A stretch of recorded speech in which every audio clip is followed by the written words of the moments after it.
Hi అండి, నమస్తే. నేను మీ కృష్ణవేణి. టుడే రెసిపీ మునక్కాయ పప్పుచారు. ముందుగా ఒక గ్లాస్ కందిపప్పు తీసుకొని క్లీన్ చేసుకొని అందులో వాటర్ వేసి ఉడికించుకోవాలి. ఉడుకుతున్నప్పుడు పైన నురగ వస్తుందండి, ఆ నురగ తీసేసుకోవాలి. ఇప్పుడు కందిపప్పు నేను చూపిస్తున్న విధంగా కొంచెం పలుకు మీద ఉండగానే మునక్కాయలు వేసి ఉడికించుకోవాలి.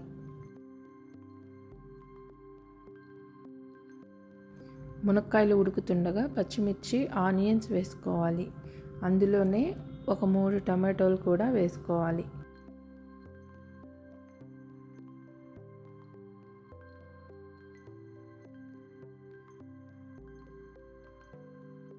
మునక్కాయలు ఉడుకుతుండగా పసుపు, ఉప్పు, కారం వేసుకోవాలి. ఇది కూడా ఒక 5 నిమిషాలు ఉడికించుకోవాలండి. తర్వాత స్టవ్ ఆఫ్ చేసుకొని మునక్కాయలు సపరేట్ చేసుకోవాలి.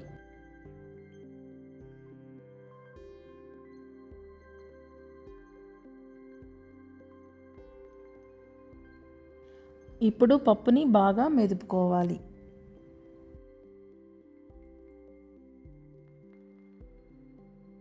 పప్పు మెత్తగా మెదిగిపోయిందండి. అందులో మునక్కాయ ముక్కలు కూడా వేసుకొని చింతపండు రసం వేసుకొని కలుపుకోవాలి.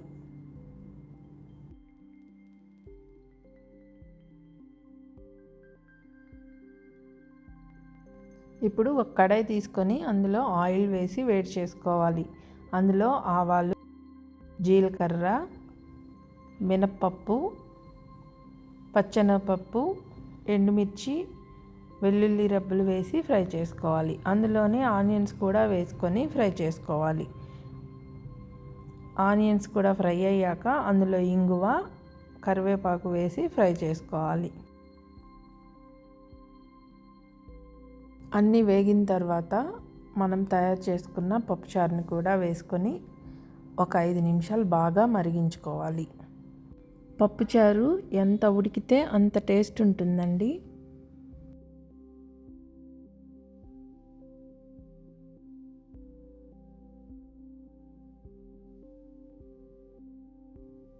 చూడండి, పప్పుచారు ఇలా కాగితే సరిపోతుందండి.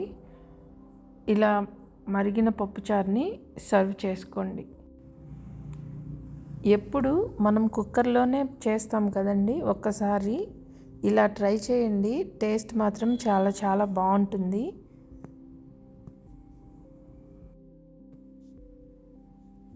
ఈ వీడియో కనుక మీకు నచ్చితే లైక్ చేయండి, షేర్ చేయండి, సబ్స్క్రైబ్ చేసుకోండి. మరొక మంచి రెసిపీతో మళ్ళీ కలుస్తానండి. ఉంటానండి.